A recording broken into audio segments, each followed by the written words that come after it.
Fala, construtor! Seja muito bem-vindo a mais um episódio do ObraCast, o podcast que fala sobre obras na Rádio Jovem Pan São José dos Campos. Hoje é um episódio especial, estou recebendo aqui meu sócio na Laço, gestora de obras, Rosalvo. Também estou recebendo aqui o Thiago, da OHL, que fornece para a gente energia fotovoltaica, para a gente falar sobre esse assunto. Bom, bem-vindo, Rosalvo. Olá, ótimo dia. Sou Rosalvo, CEO da Laço Construtora, sócio do Evandro Rosaí. E é um prazer estar com vocês hoje aqui. Precisa vir mais, hein? Eu convido toda hora. A turma fica falando, mas e o Rosalvo não vai? Eu convido direto. O Rosalvo é mais cegado, né? Mais tranquilo, né? Ele quer. Agora, quando é de elétrica, ele gosta de vir. Mas é isso aí. Bom dia, Thiago, tudo bem? Bom dia a todos. Eu sou o Thiago, proprietário da OHL Energia Fotovoltaica, atuando aí no Vale do Paraíba, Estado de São Paulo, projetos maiores no Brasil inteiro. Ah, legal. Então tá bom. Convidei você, né, Thiago, porque existe muito misticismo, né, em relação à energia fotovoltaica. Tem gente que confunde com aquecimento solar, né? Então, assim, tem uma série de crenças místicas que a gente quer tentar esclarecer aqui para que o nosso ouvinte, né, saia cada vez mais esclarecido, né? E assim, antes de começar, vamos lá, a gente trouxe aqui você que é membro do nosso Constru Clube, o nosso clube de fornecedores, a gente sempre traz um brinde para vocês. Passa aí o sim, outro, hein? Né? Para a gente poder... Nossa, legal, hein? Com a carinha. Aí, ó, diferente, ó. É isso aí. Tá certo? Então ali tem uma aguinha, se quiser, puxa pra gente, por favor. E pra gente começar, contar um pouco da sua história pra gente, Thiago. Vamos dizer assim, energia fotovoltaica é um negócio muito recente para a maioria das pessoas. Sim. Mas eu acredito que você já esteja no ramo aí há um certo tempo, né? Qual que é a história aí? Desde quando você está no mercado? A gente está no mercado, eu abri o HL já faz praticamente 10 anos que eu comecei. Eu vim de outro mercado, tá? Vim do mercado bancário, fiquei 10 anos em banco, eu era gerente de agência. Então eu mudei toda a minha estrutura de vida. Na verdade, eu comecei eu sou graduado em administração e pós-graduado em gestão de negócios e finanças e controladoria também. E quando eu fiz uma pós em gestão de negócios, a gente tinha que abrir uma empresa. E eu sempre quis ter empresa, meu pai tem empresa há muitos anos, né, mas é em outro setor. E eu queria algo inovador e sustentável que ajudasse o planeta. E quando eu fiz essa pós-graduação, você tinha que abrir uma empresa. Uma das empresas que eu foquei em analisar foi o mercado fotovoltaico, mas nem existia no Brasil na época. Isso em 2011. Entendi. Tá. Então, eu fiz um estudo pelo mercado americano, que era um mercado também novo na Flórida e tudo mais. E daí, no Brasil, quando houve a oportunidade de começar o mercado fotovoltaico, que foi em dezembro de 2012, eu já comecei a me preparar, eu sempre me preparei para ter uma empresa. Mas muitos acham que eu sou engenheiro, eu não sou engenheiro, tá? Eu sou técnico em elétrica, estudei muito fotovoltaico, porque é um mercado que não tinha no Brasil. E a OHL foi a primeira empresa do eixo Rio-São Paulo. E a minha casa, que eu fiz uma casa com um modelo sustentável, aquecimento solar, para mostrar a diferença para o cliente, sistema fotovoltaico, foi a segunda casa do eixo Rio-São Paulo a ter esse sistema instalado, que é onde começou a OHL, né? Eu fiz a casa, virou empresa, depois virou casa e showroom, e hoje a empresa fica em São José dos Campos, no Urbanova. A nossa distribuidora também, porque nós temos hoje distribuidora própria, né? Então, nós temos material pronto entrega. Tá certo.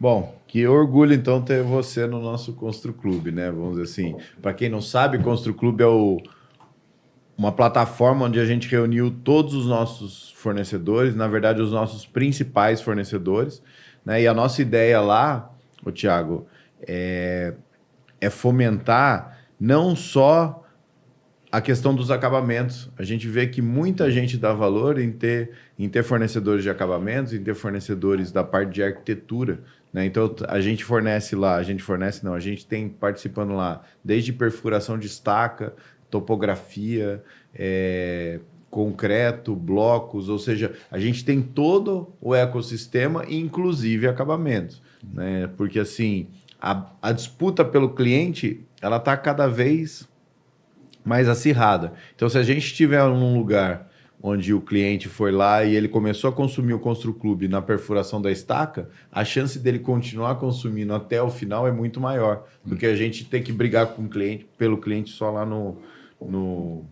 acabamento, né? Mas, Rosalvo, a gente fazendo uma ponte, né? A primeira pergunta que eu queria fazer para você. A gente deixa todas as casas preparadas para receber energia fotovoltaica, certo? Mas e o cliente que não... A casa foi construída numa outra época, numa época onde não existia isso. É muito difícil para ele adaptar? Não, na realidade é assim, só fazendo uma ponte aí com a Lácio, né? A Lácio já deixa, desde a primeira obra até hoje, todas as obras da Lácio, ela já deixa essa infraestrutura para fotovoltaica, independente do cliente já instalar ou não, bem também como as tomadas para carro elétrico, já desde a primeira obra até hoje. Então, isso já era uma preocupação nossa lá no começo, né? E voltando agora para a sua pergunta, na verdade não é difícil, porque são infras simples, né, Tiago? Tem que fazer algum ajuste ali, óbvio, tem que se preocupar com a estética, né? Porque a maioria do pessoal, a gente que vai esse tipo de serviço são em casas que já está morando há bastante tempo, então assim, tem que fazer uma infra simples, né? Do primeiro quadro para cima do telhado, né? Teoricamente é uma infra simples, mas tem que se preocupar com a estética, o acabamento disso, para que não descaracterize o imóvel. Tá certo. E você faz muito para obras antigas assim ou é mais para casa nova? Hoje, em torno de 40% são casas que já foram construídas, 60% obras novas, né? Residenciais, estou dizendo. Mas é aquela questão, muitas vezes a infra é simples, então é questão elétrica. Tendo o conduíte elétrico, a passagem ali, é fácil de se instalar o sistema. Muitas vezes, se não tiver, vai ter aquele trabalho civil de ter que rasgar a parede, fazer o serviço civil, passar um conduíte, mas não é nada que vai impactar muito uma obra gigante dentro de uma casa, tá? É algo simples aí, uma obra rápida. E eu acho que tem tudo a ver, né? Engraçado, eu não sabia dessa sua outra atividade antes da empresa, antes da OHL, mas na verdade é uma planilha, né? Contratar energia fotovoltaica é um investimento e analisar tempo de retorno, né? No fim do dia, acho que essa é a conta que todo mundo quer. É matemática, né? Quer que o sistema se pague. Isso me ajudou muito, porque eu até mesmo na nossa proposta eu mando uma planilha do retorno do investimento, né? Que é o payback. E hoje, em torno, o investimento no sistema fotovoltaico está retornando para o cliente de 2% até 3%, dependendo do sistema. Então, se você pegar num investimento renda fixa, quem faz, você não encontra isso no mercado, né? É um sistema que hoje o investimento dele ele se paga sozinho. Em torno aí de 3 a 4 anos, no normal, no residencial, é um sistema que já se pagou. Entendi. E assim, vamos lá. Qual foi a data que existia uma regra e mudou? Foi dezembro do ano passado ou do retrasado? Na verdade, o que acontece? Porque eu estou desde o começo, né, no mercado, quando não tinha muitas regras, tinha impostos sobre equipamentos, então estou falando algo que o payback, quando eu ia vender para o cliente, há 10 anos atrás, era 13 anos. Era muito difícil o cliente querer a tecnologia, a não ser que ele queria mesmo implementar a questão sustentável no imóvel dele. Que tem muito esse apelo sustentável e as pessoas estão muito focadas nisso nas obras hoje em dia, né? Diminuir a quantidade aí de resíduos e impacto no planeta. Que a gente vê também o que está acontecendo, né? Rio Grande do Sul aí existe um impacto ambiental tremendo para acontecer isso. Mas quando eu começo a avaliar para o cliente, eu verifico o cliente, ele vem já com esse apelo de querer ver o sistema, a gente analisa dá todo o suporte para ele ali, para chegar e mostrar para ele não só o retorno do investimento, mas também a aplicabilidade desse sistema, o quanto vai ser bom ele colocar no imóvel dele, até mesmo para a valorização do imóvel, né? Então, não somente como investimento financeiro, mas a gente vê o investimento no imóvel. Sim. E assim, o que eu percebo, né? Vamos lá. Trazendo um exemplo, uma conta de R$ 300. Você acha que a pessoa investe, fazendo um aproximado, você acha que ela teria um investimento de quanto e quanto ficaria a conta dela no pós?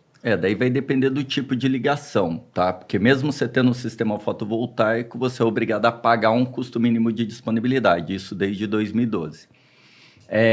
Como eu estava falando, em 2015 houve uma mudança, daí houve a legislação, onde o governo, para impactar a inserção dessa tecnologia, ele falou, ó, vai ser isento o fio da linha de transmissão.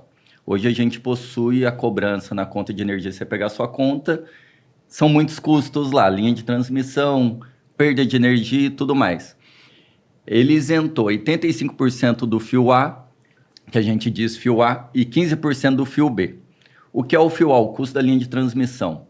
Basicamente, hidrelétrica, torre de energia, subestação. Fio A, subestação até chegar a energia na casa do cliente.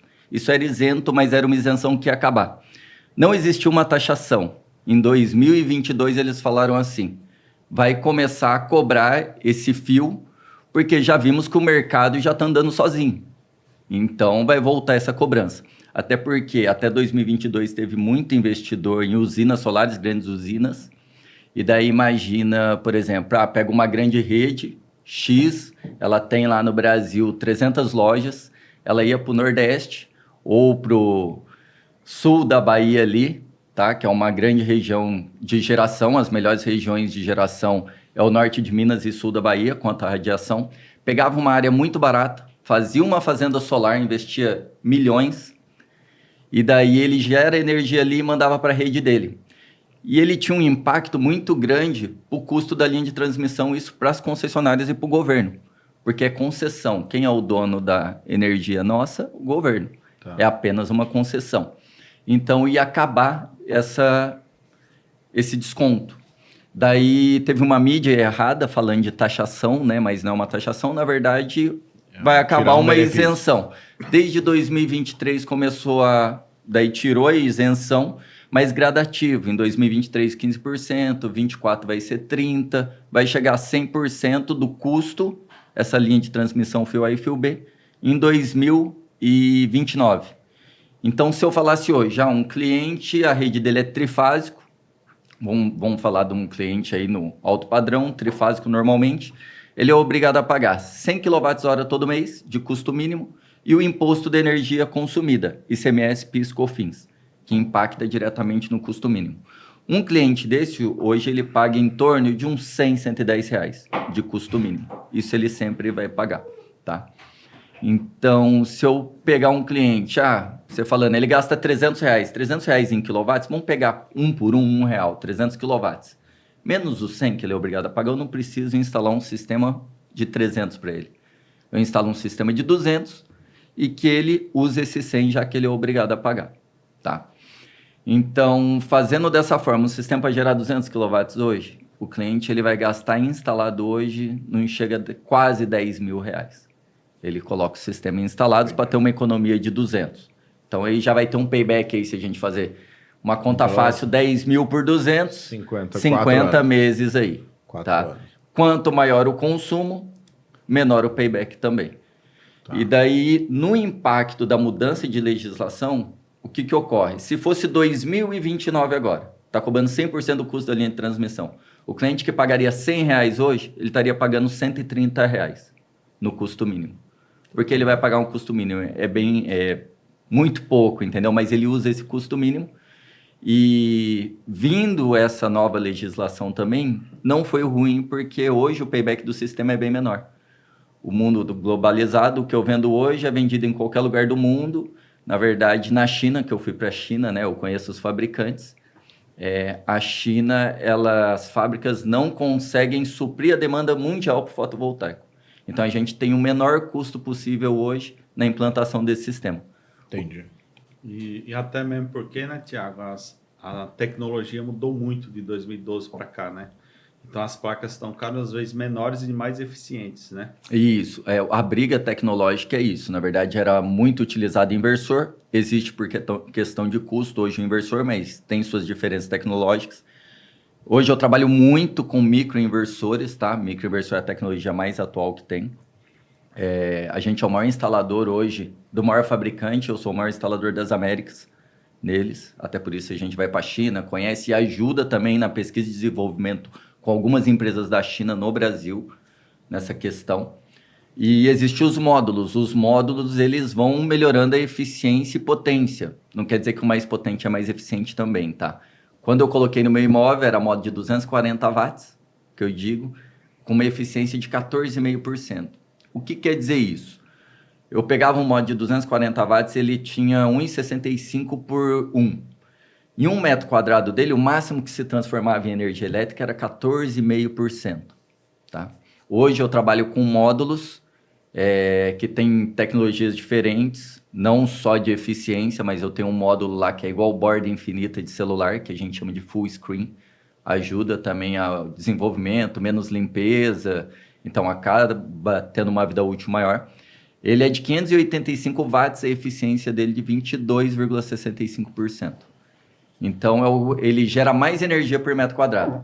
Mas eu tenho módulos de grandes usinas, quando a gente faz fazenda solar, a gente implanta módulo acima de 600 watts. Esses módulos foram para usinas de solo, tá? Fazenda solar. Tem gente que põe no telhado, mas ele não é específico para o telhado. Sim. Eu tenho um módulo de 700 watts com uma eficiência de 21,5%. Por isso que eu falo até para o cliente se atentar. Não é o mais potente que é mais eficiente. Existem as diferenças tecnológicas em cada produto. Entendi. E eu tento ficar ligado no que se atualiza, né, no mercado. Então, mas a dúvida é o seguinte, por exemplo, a conta mínima hoje sairia R$100. E lá em 2029 vai sair 130. Tá, mas se eu colocar meu sistema hoje, o meu em 2029 vai ser 130 ou vai ser R$100? Daí vai depender da bandeira tarifária. No Brasil, isso é uma incógnita, né? Não, mas assim, o que eu não entendi é o seguinte, se eu faço nesse ano, sim, eu asseguro o benefício para sempre, é isso? Ou não, o benefício é independente? Não, o governo taxou, ele vai ser cobrado. Você vai ser cobrado sempre sobre o custo mínimo e o imposto sobre a energia que você consumir. Independente de quando eu coloquei a placa. Porque assim, a crença do mercado, me corrija aí se eu estou errado, Rosalvo, era o seguinte, não, se eu não fizer esse ano, o ano que vem eu vou pagar mais. Mas se eu não fizer esse ano e fizer o ano que vem, se eu fizer esse ano, o ano que vem eu também vou pagar mais. É em função do governo, é isso? Na verdade, o que aconteceu em 2022? Que o pessoal tem essa crença, agora não vale mais a pena colocar fotovoltaico. Isso, essa é a pergunta. Na verdade não é isso. O que aconteceu em 2022? Quem colocou até 2022 ficou isento desse custo da linha de transmissão fio A e fio B até 2045. Mas imagina que isso é um impacto de R$30 no custo mínimo, estou falando no trifásico. É mínimo, é 30%, na verdade. Então, só que daí o marketing ele é muito, muito louco, né? Porque, na verdade, isso ajudou você a vender placa até 2022. Vendeu muito. Beleza? Sim. Tudo bem. Só que também tá te dificultando a vender agora, porque o cara fala assim, não fiz em 2022, então não vou fazer mais. Sim. E no fim a gente tá falando de R$30. Sim, e falar para você que em 2022 o payback era de 4 a 5 anos e hoje o cliente coloca o sistema, você paga de 3 a 4. Agora o benefício está melhor do que antes de 2022. Eu sempre falei isso, eu sempre acreditei muito nessa evolução da placa, no custo da placa, né? Tanto é que as placas começaram já desde o início, elas são fabricadas na China ou não? Antes? Não. Começou a primeira célula fotovoltaica, na verdade foi nos Estados Unidos. O nome é OHL, tá? É por causa do primeiro estudioso que conseguiu fazer a primeira célula com o estudo fotovoltaico. Ele não é o cientista. Tá. Ele foi quem conseguiu executar, que foi Russell Wall. Isso em 1954. Em 56 foi feita a primeira célula. A Alemanha, ela dominou esse mercado muitos anos, mas a China, como um todo, questão de fabricação, mão de obra, ela dominou o mercado e hoje ela domina 90% do mercado fotovoltaico. E ela entrou quando nesse mercado? A China, uns 20 anos, mais ou menos. Quando ela já está no Brasil, já era produto da China. Sim, produto fabricado na China. Entendi. Porque assim, as crenças realmente são muito grandes. Então vamos lá, se a gente colocar, se ele tiver uma conta de R$300, ele vai gastar em torno de R$10 mil. que vai economizar os seus 200. Vamos pôr, porque o 100 Não, ele é mas obrigado você a pagar. sabia que, assim, ó, vou te falar uma visão para você entender como lado de consumidor, né? Assim, o Rosalvo sabe que, cara, o engenheiro civil ele tem muita dificuldade de entender elétrica. Uhum. Né? Então, assim, não... e, cara, todos os assuntos de elétrica, cara, quem cuida na empresa é o Rosalvo, porque eu realmente não... Então, a crença que eu tenho, eu sou só consumidor, tá certo? Para mim, aqui eu sou só consumidor. O que eu percebo é o seguinte, a preocupação do cliente não é o quanto vai economizar. A preocupação do cliente é o quanto ele vai gastar. Sim, Né? o investimento. É o investimento. Até acho que é o seguinte, poxa, então vamos fazer o seguinte, se eu não tenho 20 mil, meu sistema completo seria 20 mil, então vamos fazer um de 10 e depois eu faço mais 10. Né? Ampliável, vamos Hoje chamar você assim. pode fazer assim, Sim. a tecnologia do microinversor, ela proporciona isso. Eu consigo colocar uma usina pequena, com 2 módulos e um microinversor para o cliente hoje. O que vai limitar ela? Área de telhado disponível, que a gente tem que ver boas áreas, né? Não pegar pontos de sombreamento, nada disso. E a questão elétrica da casa, se a infraestrutura suporta a usina que tem no telhado. Entendi. E se o telhado aguenta também, tá? Tem outra preocupação aí, que daí é a sua parte civil. Sim. Mas agora... É que eu acho que hoje é uma grande preocupação do pessoal, né? A gente vê aí com essas tempestades que tá dando aí fora do comum, essas ventanias. Então, o pessoal, esse mundo do mercado de fotovoltaico, ele trouxe muita gente no começo lá com um certo amadorismo, né? E muita gente está pagando essa conta agora, né? Com, assim, de sistemas mal instalados, telhados que são arrancados, a gente vê aí frequentemente Sim. algumas reportagens, porque o cara não pensou nessa estrutura, né, no melhor jeito de fixação, né? Então, é uma coisa que tem que se preocupar muito, né? Sim. Na verdade, é assim, infelizmente, né? Desde quando eu abri o HL, como eu vim de um mercado bancário tudo estruturado, primeiro que eu falo assim, a prestação de serviço é visto muito como amadora, né? Daí eles tentam jogar o preço lá embaixo como se todo mundo faz a mesma coisa da mesma forma, e não é isso. Tentei vir com mais profissionalismo, então, desde quando eu abri a empresa, equipe de engenharia, equipe de instalação, eu atendo também na parte comercial, e hoje eu tenho toda a estrutura, né? Desde a distribuição, para tirar isso do cliente final. E, claro, trabalhar com produtos de primeira linha, que existe produtos de todas as formas aí no mercado. E uma coisa que muita gente não sabe, no mercado fotovoltaico é tudo específico. Cabo fotovoltaico é específico. Suporte, que nem você falou, tinha muita gente que o cara, para economizar, não usava o suporte que é homologado pelo fabricante e fazia o suporte. E daí dava esses problemas. Você vê telhado voar, ele faz aquele... igual uma asa de avião em cima da casa. Quem garante que a estrutura da casa vai aguentar aquilo ali? Vem a força de tração do vento e leva embora. Sim. Entendeu? Mas no mercado fotovoltaico até o suporte é específico. Se eu utilizar, por exemplo, um suporte não especificado pelo fabricante, isso dá perda de garantia do módulo. Então não adianta eu falar para você, o módulo tem 30 anos de garantia de eficiência. Se você pecou na instalação, você perde garantia. Falo que é igual um carro, você não colocou a peça original, colocou o paralelo, acabou a garantia do seu carro, mesmo no tempo de garantia. Mas vou até fazer uma analogia aqui, né, Rosalvo? O que a gente percebe na obra é o seguinte, o cara quando ele vai colocar o fotovoltaico, ele parece que ele está num restaurante all inclusive, entendeu? Sim. Ele começa a achar que ele não está pagando. Sabe, eu olho essa crença e eu falo, cara, então ele põe trocador de calor maior do que precisava, ele põe... Não é isso, Rosalvo? Conta aí pra gente. Não, aí na verdade é o seguinte, o cara vai falar, eu tenho fotovoltaica, eu vou botar equipamento de tudo que é jeito, porque eu não pago conta, né? Vou usar tudo. E aí ele esquece que ele botou um sistema dimensionado para as condições dele na época, né? Então, conforme você aumenta essa demanda, você também tem que aumentar esse sistema. Caso dê, né? Se não der, não tem como. Sim, porque todo sistema é dimensionado de acordo com o consumo do cliente. Ele pode aumentar o consumo? Pode. De duas umas. Ou ele vai expandir o fotovoltaico, ou ele vai pagar aquela diferença da conta para a concessionária. E fora a infraestrutura da casa, né? Por exemplo, colocar um trocador de calor Pô, aquele lá que a gente colocou agora lá parece um gerador de energia. Parece um ar-condicionado de shopping, né? Aí você fala assim, cara... Trocador, equipamentos de sauna, né? Você pega equipamento de sauna aí de 27 mil watts, né, cara? Então é muita coisa, é uma demanda muito alta para um sistema desse, né? Você tem que ter espaço, você tem que ter telhado. mexer a infraestrutura também, né? Elétrica Cabeamento do imóvel. elétrico. O outro problema que a gente tá, né, Rosalva? É importante esclarecer aqui até, a gente usar o momento aqui para esclarecer, é o seguinte. Existe a tomada para carro elétrico, Sim. certo? Só que a tomada para carro elétrico, eu vou falar um exemplo de um carro que me passaram como exemplo. Eu demoraria 8 a 10 horas para carregar. E aí é uma tomada padrão.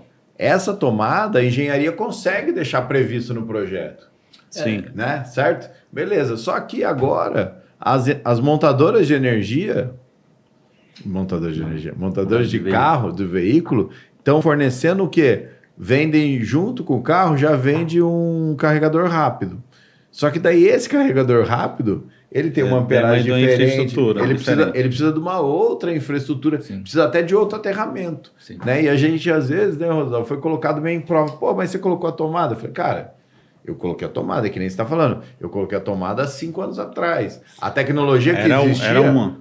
Sim. A tecnologia naquela época, essa tomada atendia, mas igual o fotovoltaico, né, os carros elétricos hoje está numa constante evolução de mudança, né? Então você levava de 8 a 12 horas para carregar o carro, o pessoal agora quer carregar em 3. Só que isso demanda de um consumo maior. Então, consequentemente, toda essa infraestrutura, essa potência dessa tomada, ela muda. Isso, nós fazemos instalação de wallbox também, vendemos, né, wallbox. Eu tinha um carro elétrico, 100% elétrico, então, primeiro a briga do carro elétrico, não dá para você colocar num padrão, porque existem pelo menos uns 3 padrões que vem no Brasil. Cada montadora, muitas vezes não usa o mesmo padrão que a outra, mas isso está funilando para ser um padrão só, né, um padrão mundial, ainda não está 100%, mas o carregador tipo 2, que a gente se fala que é o que mais vê, ele é 80% já dos veículos, então provavelmente vai ficar esse tipo 2. Mas do carregamento do carro, o que ocorre hoje? Hoje a gente está com carro com baterias de maior potência, e daí tem que colocar aquele all-box de maior potência para ele carregar em menos tempo. Posso colocar um all-box de menor potência para o residencial, vai suportar naquela infra da casa dele de 5 anos, mas daí a bateria do carro tem uma amperagem mais alta, vai demorar mais horas para carregar.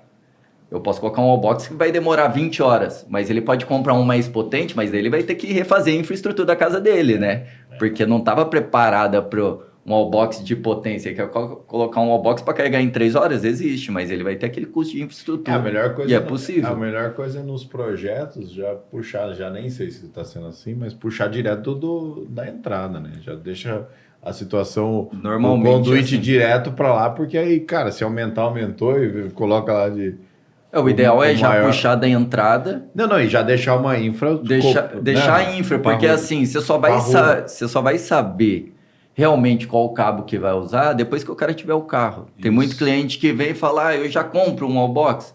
Eu falo, não, primeiro compra o carro e vê qual que é o padrão. Depois você compra um wallbox que não é do padrão do seu carro, então, não vai servir. Mas um wallbox aí desse tipo que você falou, um wallbox bom para carregar rápido, um carro potente, ele custa quanto hoje? Vou fazer uma conta rápida. Vamos pegar a maioria das SUV hoje, a gente envia aí com as SUV aí. Grandona lá. Isso. A bateria dos carros é normalmente 80 amperes, tá?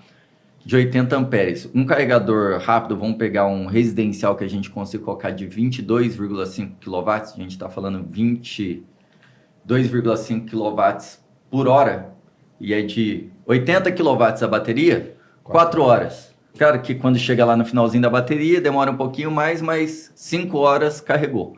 Mas o investimento num carregador desse residencial hoje, o cliente vai gastar instalado hoje em torno de 15 a 16 mil. Um sistema mais básico com essa potência, tá? Daí tem sistemas com questões tecnológicas, aplicativo e tudo mais, que daí encarece um pouco mais o produto. Mas no normal, sai em torno desse valor. Entendi.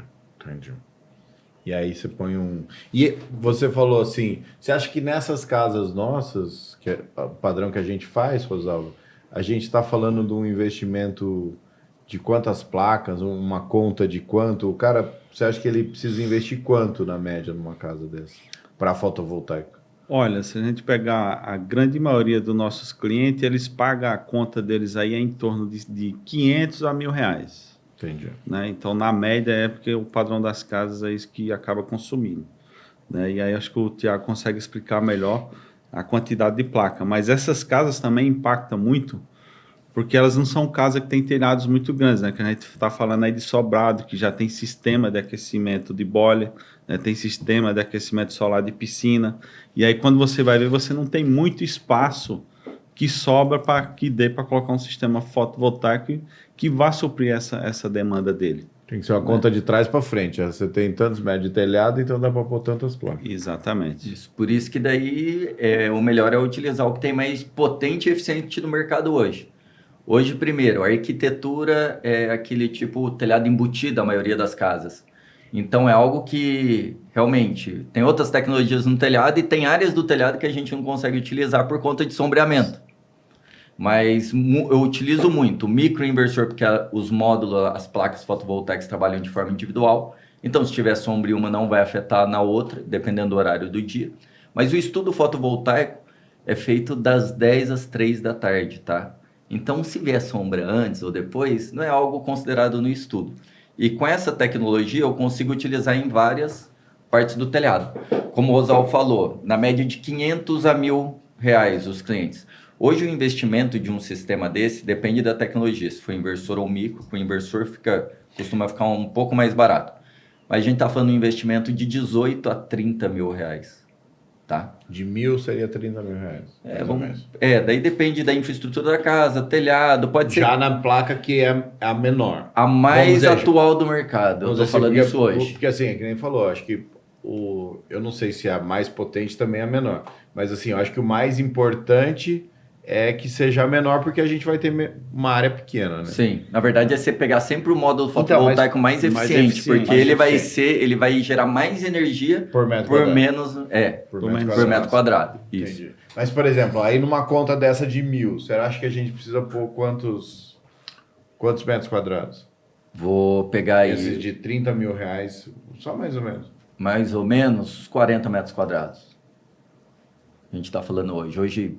Vou pegar um módulo que eu tenho mais eficiente, estou falando de 16 módulos, não é uma área tão grande no telhado, mas é aquilo que eu falei, a gente tem que ver as áreas que não pegam sombreamento, para ter uma melhor performance do equipamento, tá? Porque o estudo não é qualquer orientação do telhado, ponto de sombreamento, porque o fotovoltaico existe o estudo que a gente faz da região, daí no estudo da região tem regime de ventos, temperatura, orientação... Então tem muitas variáveis envolvidas para se chegar no cálculo e colocar algo mais assertivo para o cliente final. Entendi. Por isso tem que fazer o estudo, né? O estudo. Cada cliente tem que ir em loco e ver o que de fato dá, entendeu? Porque muitas vezes ele não vai conseguir suprir toda a demanda dele, mas ele vai conseguir suprir a 80%. Né? E aí eu acho que a conta é racional nesse sentido. Eu consegui abater 50% da minha conta. Tá bom. Não adianta, né? É melhor do que não fazer nada, né? Eu tenho clientes que colocou que não tinha área disponível do telhado. Tem grandes clientes também. A gente fez algumas unidades da Ambev, fizemos a primeira Ambev no Brasil, algumas unidades daquela rede Smart Fit. Então, se você pegar cliente desse, primeiro que ele é outro tipo de demanda que a gente fala contratada, mas ele quer trazer uma economia porque ele usa energia todo o tempo ali. Pegar uma Smart Fit, ela abre 6 horas da manhã, fecha 11 horas da noite. Ar-condicionado ligado direto. Todas que a gente colocou, enchia o telhado dele, da academia, mas a preocupação era o quê? Primeiro tinha um estudo de estrutural para ver se suportava, né? Que muitas vezes a gente colocava 7 toneladas num telhado distribuído em 1.000 metros. Então tinha que suportar. Para trazer uma economia, muitas vezes, de 50% para a academia. Porque ele se limitou no telhado. E também na infraestrutura elétrica, né? Mas no residencial, quanto a isso, é bem difícil ter problema no residencial. Entendi. Um ou outro cliente que a casa é uma fábrica, né? E daí ele consome muito, então acaba não tendo área disponível. Que daí é essa questão, põe trocador, põe ar-condicionado, põe não sei o que, põe ar-condicionado Põe o carro elétrico. põe carro elétrico, né? Eu falo, tudo foi para demanda Mas elétrica. às 5 da manhã, a Smart Fit tem ar-condicionado ligado, Tem. Rosal? Tem, 5 da manhã já tá tinindo já. Ele fala pra Daí gente. 5 à Ele meia-noite, fala pra cara. gente que tira 5, que vai pra academia às 5 horas da manhã. Ele abre a academia. Ninguém acredita, mas ele continua falando. O pessoal é complicado. Mas voltando aqui, Tiago, acho que um assunto bom da gente abordar aqui e falar, que a maioria das pessoas acha assim, eu instalei um sistema fotovoltaico, eu não preciso fazer mais nada. Né? Então o cara não se preocupe em subir lá em cima, ver como é que tá essas conexões, ou até mesmo pedir para vocês. Então acho que é um assunto bom a gente falar, quais são os cuidados que ele tem que ter para que, de fato, o sistema dele, ele aproveite ao máximo, né? Sim, na verdade, a gente instrui o cliente, todos os clientes a gente dá uma visita preventiva no período de 1 ano, e instrui como fazer, tá? O preventivo é para qualquer tipo de equipamento. Na verdade, na elétrica também, numa casa, é indicado você fazer o preventivo de elétrica pelo menos uma vez a cada 2 anos ali. E você vai ver na conta subir, minha casa tá o mesmo equipamento, eu não mudei nada, minha conta tá subindo. Às vezes é um disjuntor com uma resistência elétrica ali e tá fazendo gastar mais. No fotovoltaico, mesma coisa, pelo menos uma vez no ano, locais que tem mais sujeira, poeira, ou tá com muita obra próxima, umas 2 vezes. Eu acho que é um dos grandes vilões hoje, né? As obras do lado, né? As obras do lado, quando é local que tem muita obra, pelo menos umas 2 vezes no ano. Até por isso, hoje eu estou trabalhando com um módulo com essa tecnologia full screen, onde não acumula muita sujeira. Então, a gente fala, quando não tem tanta obra, pelo menos uma vez a cada 1 ano e meio, 2 anos, fazer uma limpeza preventiva. Mas consegue se verificar também isso, porque todo cliente ele tem um aplicativo onde ele monitora de forma online e vê a sua geração. Então, ele consegue também sentir essa queda. Muitos clientes, eles sentem a queda, daí liga para a gente e pede a visita preventiva, mas o correto era pelo menos uma vez por ano. Tem gente que espera 2, 3 anos, né? Depois que ele sente no bolso que está gerando a menos, ele vê que realmente caiu a eficiência, vê os módulos sujos, daí ele se preocupa em fazer a limpeza ali preventiva. Entendi. Mas essa limpeza, geralmente é o cliente que faz ou ele chama vocês? Vocês fazem esse trabalho? Hoje nós fazemos o trabalho, tá? Cobra uma visita preventiva em si ali para dar o pós-venda para o cliente, mas 80% dos nossos clientes, quando a gente instrui como limpa, aquele que não tem medo de subir no telhado e hoje deixa uma torneirinha lá em cima, ele acaba fazendo a limpeza. Porque hoje no telhado você não tem só o fotovoltaico. Muitas vezes vai lá, limpa o fotovoltaico, limpa aquecimento solar, limpa as calhas. Então, o telhado é algo que tem que se preocupar para ter uma manutenção. Sim. Né? Porque algo também, se não tiver bem instalado um telhado, ele pode trazer um problema e um prejuízo muito grande para uma casa, né? Depois que ela está montada. Sim. Agora, outras dúvidas aqui. A primeira coisa, é acumulativo? Existe época do ano que se consome mais, se gera mais? Por exemplo, eu gerei esse mês, vamos falar em reais, que acho que é mais fácil para todo mundo entender. Esse mês eu gerei, então, lá R$200, certo? Sim. E aí a minha conta foi de o mínimo mais R$200. Então, beleza, ficou 0 a 0. Aí o mês que vem eu gerei R$200, mas minha conta foi 180. Esse crédito eu perco ou ele fica... Ele é uma conta corrente? É uma conta corrente, isso. Tá. Na verdade, a geração do fotovoltaico, quando a pessoa implanta, você falando em valor monetário que é mais fácil, mas a gente sempre vem em quilowatt-hora, tá? Gerei lá 300 kWh no mês, consumi 200. Sou trifásico. Eu sou obrigado a pagar o mínimo. Gerei um crédito de 100. Esse crédito ele é válido por 5 anos, 60 meses, tá? Fica na Fica ali conta na corrente conta que você falou. E naquele mês que eu gero menos e consumo mais, se eu tenho crédito, ele faz o abatimento automaticamente para o cliente. Esse crédito também, nós podemos hoje cadastrar outro imóvel, desde que esteja no mesmo CPF ou CNPJ e na mesma concessionária, para enviar o crédito excedente para outro imóvel. Então, outro imóvel que não tem o fotovoltaico pode se beneficiar do crédito da geração desse sistema. A conta tem que estar no mesmo CPF e ser da mesma concessionária. Isso mesmo. A gente está numa região aqui, por exemplo, o cara, normalmente quem está em São José tem imóvel Caraguá, Ubatuba, São Sebastião. Aqui é sempre uma concessionária só, ou não? Não, nós temos cidades aqui que faz limite, que são as concessionárias. A maior concessionária aqui é a EDP, né? A bandeira EDP São Paulo. Então, tenho clientes aqui em São José, por exemplo. Ele gera aqui em São José e manda bater em São Sebastião. São Sebastião é EDP. Agora, Ubatuba não é. Ubatuba já é outra concessionária, então já não consegue. Mas eu tenho clientes que colocam aqui e acabam mandando crédito lá, porque no estudo de radiação também tem gente que fala assim, eu quero pôr no litoral. O litoral aqui sul de São Paulo gera 11% a menos do que na região que a gente está em São José, no Vale do Paraíba. Sim. E daí tem a questão de época de geração. Quando que eu gero mais crédito? Muitas vezes no verão. Se eu pegar dezembro, é o melhor mês de geração para a nossa região. Se você em dezembro provavelmente gerar crédito, você vai usar nos meses de menor geração. Pior mês, junho, que é inverno. O sol está mais longe, está mais frio, então a radiação é menor, sua geração é menor. A diferença de geração de junho para dezembro é 40%. E a gente não vai mudar isso, historicamente, né? Não vai fazer um sol a mais. Mas como é conta corrente... Como é conta corrente, acaba compensa. Fazendo cálculo para se compensar. Tá. Mas nós fazemos o estudo para se compensar e para o cliente utiliza esse custo mínimo que ele é obrigado a pagar. Entendi. Porque ele não vira saldo da conta corrente, esse custo mínimo é um custo. É um pedágio que eu falo. Você tem a energia chegando na sua casa, você tem que pagar aquele mínimo, igual água, né? Tá. Mesmo que você não usar, você paga o mínimo. Entendi. É bem complexo. Mas voltando lá, que na verdade no meio da resposta eu anotei um negócio aqui, esqueci de falar. Então assim, como todo mundo vai ser taxado lá no... Vai aumentar taxado o mínimo não, no taxado 2029. no 2029, o que acontece? A verdade é que quanto antes você fizer, melhor. Na verdade, quem fizer agora vai ter o mesmo resultado que vai quem ter o fizer lá, mesmo só que resultado quem perdeu fizer em esse período. 2030. A diferença é que agora ele não está pagando 100% do custo mínimo de disponibilidade. Mas também O não está 100 tendo benefício. Os R$100 hoje que ele pagaria de mínimo, hoje está saindo por R$106.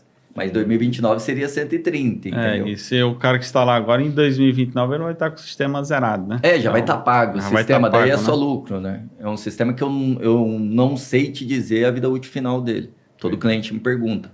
Ele existe uma garantia igual de o carro eficiência elétrico, né? de 30 anos. Mas a bateria dura tanto tempo. Mas eles têm algum estudo que fala isso? Da vida útil final? Ainda não. Para você ter ideia, a primeira célula fotovoltaica foi feita em 1956, está no museu nos Estados Unidos. Foi feito para a Graham Bell, né? Para indústrias Bell de telefone, está lá no museu. Numa tecnologia bem abaixo, e ela gera lá não sei quanto miliampere. Ela é de 1956, tecnologia não é igual à atual e está gerando. E está gerando aí.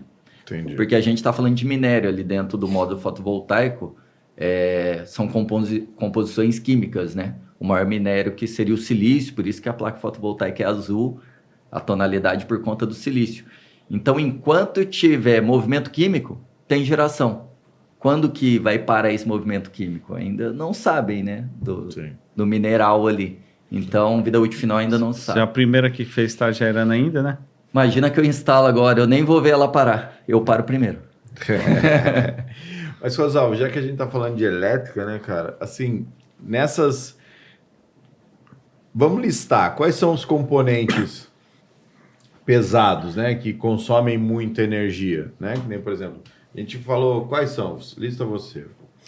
Cara, hoje o que consome muito é trocador de calor de piscina, sauna, muita geladeira, ar-condicionado que não é inverter, apesar que tem pouquíssimos hoje no mercado, mas é um equipamento que consome muito, né? E chuveiros, que são poucas casas que ainda tem. Também. E o E o carro elétrico. Mas uma coisa boa da gente falar aqui também é o seguinte, questão de infraestrutura dessas casas. Então tem muitos clientes que chegam para mim assim e falam, nossa, eu queria ter um sistema que não queimasse meus equipamentos. Porque na grande maioria das casas que a gente vê aí não tem DPS, né? Não tem DR, entendeu? Faz uns quadrinhos aí como se fosse uma casinha bem simplesinha, entendeu? Então você até zoa eu pra caramba. Fala, pô, você bota um armário aqui com um monte de disjuntor, tudo separado. Sabe aquele entendeu? lugar, aquele E eu lugar lembro mais bem. nobre da casa? Tipo assim, hall de entrada. Tem aquele armário.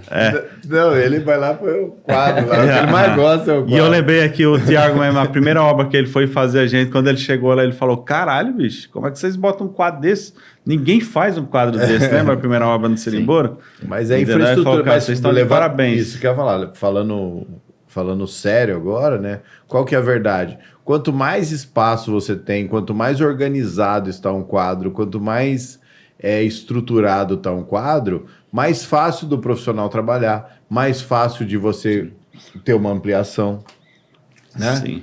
E você tem que cuidar do seu patrimônio, né? Dos seus equipamentos que está lá. E o bem mais precioso hoje que as pessoas muita gente ainda não coloca e que acaba todo mundo que me questiona sobre isso, eu digo, qual que é o bem mais precioso que você tem hoje? Ah, para mim é meu filho. Então, teu filho pode ser salvo por um simples DR. Sim. Então, quando você coloca isso em xeque, o cliente na hora, ele fala, cara, pode colocar. Apesar de já ser norma. Né? Apesar de já ser norma, mas muita gente ainda bate nessa tecla da Explica pro fica pessoal, caindo na geladeira, explica fica o que caindo é no o bebedouro. DR, né? O que o DR protege, né? Água, choque. O DR, na verdade, ele é um equipamento que ele percebe, né, quando você está levando um choque, né, porque o ser humano, a corrente sanguínea do ser humano, para a gente não sofrer dano nenhum, a gente suporta uma corrente de 0,30 miliamperes. E o que o DR faz? Exatamente isso, ele está medindo ali. Então, se passar a rede uma corrente acima de 0,30 miliamperes, independente de estar você com a criança levando um choque, ou até mesmo você, uma fuga qualquer, porque acontece muito com o jardim, muito circuito empendurado no DR só, ele vai ter nessa fuga. Então, deu 0,30 miliamperes, acima um pouquinho ele já desarma. É como se ele entendesse que alguém está levando um choque. Então, ele já derruba. Entendi. Entendeu? E assim, quando a gente... Bom, vamos lá, mas voltando nos equipamentos, então é carro... É o carro, a trocador Porque o de carro calor. vai ser o grande vilão, né, cara? Porque você pensa assim, as casas hoje... Normalmente quem constrói uma casa tem no mínimo 2 carros. Sim. Se só esses 2 carros forem elétricos, ele já vai comprar... É que hoje é difícil, né? Na verdade, o carro elétrico, o híbrido está sendo uma... O híbrido é o que vai tem ser mais. sempre um só, né? Entendi. Vai ser uma segunda opção, talvez, o 100% Concordo, elétrico concordo, aí, né? concordo. Até por conta de questões de autonomia hoje em dia. É porque o carro 100% elétrico, eu acho que ele ainda vai demorar um pouco para pegar de fato no Brasil, porque você vai viajar. O Brasil não tem infraestrutura ainda em todas as cidades, em todas as rodovias para isso. Então, acho que vai demandar um tempo, não sei nem se a gente vamos pegar essa época, né? Sim. Então, eu acredito muito que vai ser... Está preparado para um carro, então, na verdade. porque você vai ter sua casa preparada, mas eu vou viajar para o Rio de Janeiro Não, e voltar, eu vou certo. ter infraestrutura para carregar esse carro? Não vai, entendeu? Então, isso é um assunto que pesa hoje para o cliente, porque ele fala, eu vou ficar no meio da estrada, não vou correr o risco. Não vai, então vai viajar para mais longe é a mesma coisa. Então, eu acho que essa mentalidade das pessoas só vai virar quando de fato o país tiver essa infraestrutura 100%. Hoje, você estava falando do consumo, igual ele perguntou, né? Você falando trocador de calor, ar-condicionado, mas existe uma questão que eu vejo muitos clientes, o maior vilão é a cultura de consumo. Por quê? Você pode ter 10, 12 ar-condicionados na sua casa, 5. Quantos Pode. que você usa? Muitas vezes vai usar 1 ou 2. Onde você está, né? Trocador de calor. Tem cliente que deixa ligado full time. Tem cliente que coloca um temporizador ou liga só quando vai usar, vou usar fim de semana. Liga numa sexta e desliga no domingo. Daí é cultura de consumo. Você querer economizar ou não. Entendeu? O trocador de calor é algo, assim, completamente inviável. Você deixa... Pode ter foto... Aí não vai ter telhado, com certeza. Porque também você não vai estar usando a piscina todo dia, né? Pode até ser uma época determinada do ano, você está usando, você deixa ali aquele mês. Sim. Né? Mas não os 12 meses do ano, né? Ou fogão e indução, o pessoal hoje está colocando bastante também, mas daí é a utilização. Fogão e indução depende se vai cozinhar ou não direto, porque existe uma boca, dependendo do fogão de indução, que a potência dela é bem forte, puxa bastante energia, mas cozinha bem mais rápido, né? Entendi. Então tem essa questão, porque tudo tá indo para... A gente está na transição energética, tudo para elétrico, se você pensar. As casas de 20, 30 anos atrás, elas não estavam preparadas. Hoje a pessoa não tem mais o fogão, ele quer ter lá, tem a panela de arroz, elétrica, feijão, tudo indo para elétrica, air fryer, daí não tem como, a demanda elétrica da sua casa vai aumentar. É verdade. Daí tem que ter uma adequação elétrica nessas casas. Né? Foi engraçado. Outro dia eu tenho uma filha adolescente e a minha esposa não gosta que ela cozinhe e tal quando a gente não tá em casa. Aí ela virou e falou assim, eu vou fazer um cookies lá, não sei o quê. Ah, mas eu não gosto que você mexa com fogo quando eu tô em casa. Aí ela falou, mãe, o forno de casa é elétrico. Ou seja, realmente, a tendência natural é você eliminar ao máximo, né? Não tem jeito, né? Sim. Mas legal. Mas E de elétrica, assim, Rosalvo, o que você tem percebido mais nas casas, nos projetos, nas preocupações, né? Ou seja, isso aí acaba acarretando no tamanho do quadro, no tamanho do padrão, no tamanho, né? Não, ou seja, uso de gerador, né? Ou seja, duas casas, né? Que a gente entregou com gerador? Três. Três? Tá. O que você tem percebido na obra lá? O que a gente tem impacta percebido que isso já é uma preocupação já no início, desde o projeto. Então, muitas casas, antes o pessoal instalava lá um T2, um T3, entendeu? Agora já está partindo para um T6. Então, você vê que existe uma demanda bem considerada aí, entendeu? Então, é essa preparação já para o futuro, certo? E muitos condomínios hoje, né? Porque a infraestrutura nossa de energia, vem qualquer temporal, qualquer coisa, primeiro a assumir, na maioria dos condomínios aí, a energia. Então, alguns clientes nossos já têm essa preocupação de ter gerador em casa, gerador já a gás, basicamente, todos que a gente instalou, né, para ter esse conforto dessa casa. Né? E também, cada vez mais, esses geradores maior. Então, o primeiro nosso, acho que tinha 18 kVA, o segundo já foi 21, o último agora 28. Então, você vê que também está tendo uma demanda. Cada vez mais o cara quer empendurar mais coisa no gerador, porque fala, eu tenho um equipamento, então na hora que eu precisar, eu quero que ele supra toda a demanda da casa, entendeu? Isso que você falou é legal, porque a gente faz um estudo muitas vezes em obra, que ele vai ter uma demanda grande, quando tem o fotovoltaico ele pode diminuir um pouco. Por quê? O fotovoltaico muitos acham assim, eu estou gerando energia na minha casa, está injetando 100%. Na verdade, não. O fotovoltaico é a sua primeira fonte de energia quando ele está gerando. Você tem uma usina na sua casa. Então, como que funciona? Eu tenho lá uma demanda 20 mil watts na minha casa, tem o fotovoltaico e está gerando nesse momento instantaneamente 10 mil watts. Os 10 mil vem do fotovoltaico, alimenta o imóvel, então ele só está demandando 10 mil watts da concessionária. Ele diminuiu a demanda. Sim. De dia, né? Quando ele está gerando ali. Isso é o autoconsumo. Esse é o melhor dos mundos. Vou falar, eu não falei isso. Porque você gerou, consumiu. Na verdade, você gerou, consumiu antes do relógio, que a elétrica é tão rápida que ela nem chegou a passar pelo relógio.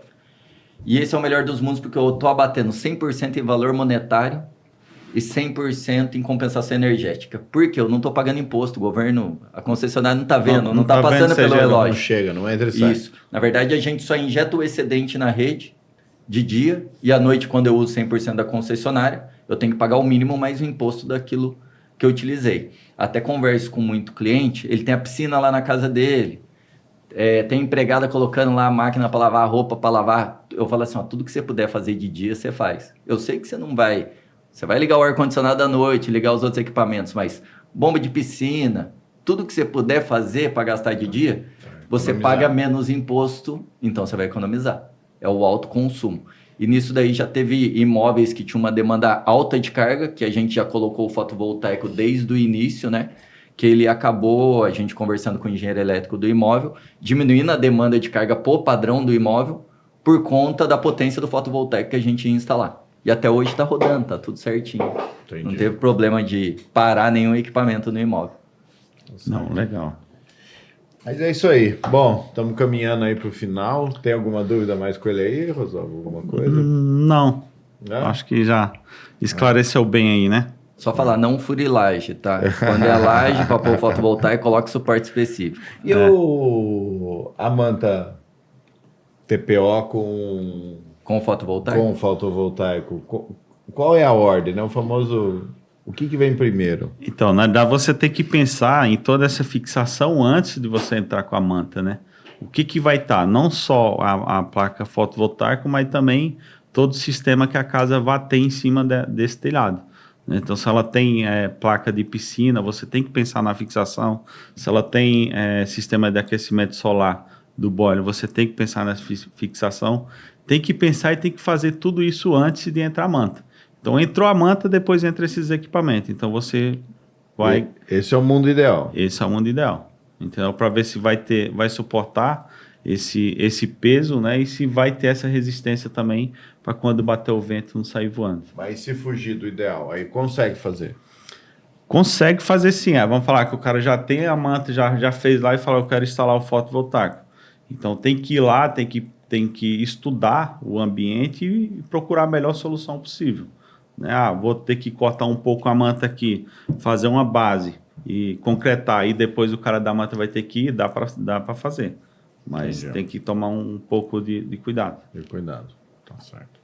Mas tá bom. Tiago, obrigado aí por ter vindo.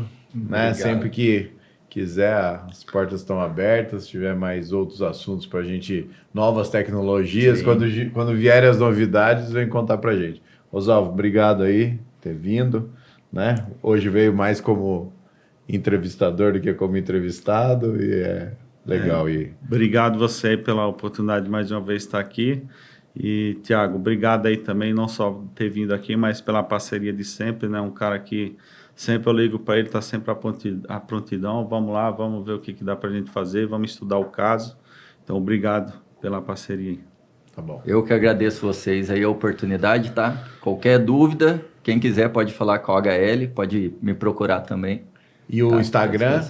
Instagram é @OHL Energia Fotovoltaica. Lá também tem uns vídeos. Eu na China, mostrando novas tecnologias, algumas coisas que ainda não tem no mercado mundial em si, né? É muito estudo, mas logo deve estar aí. Deve estar no mercado, né? Então tá bom. Obrigado, Tiago. Valeu. Valeu. Falou.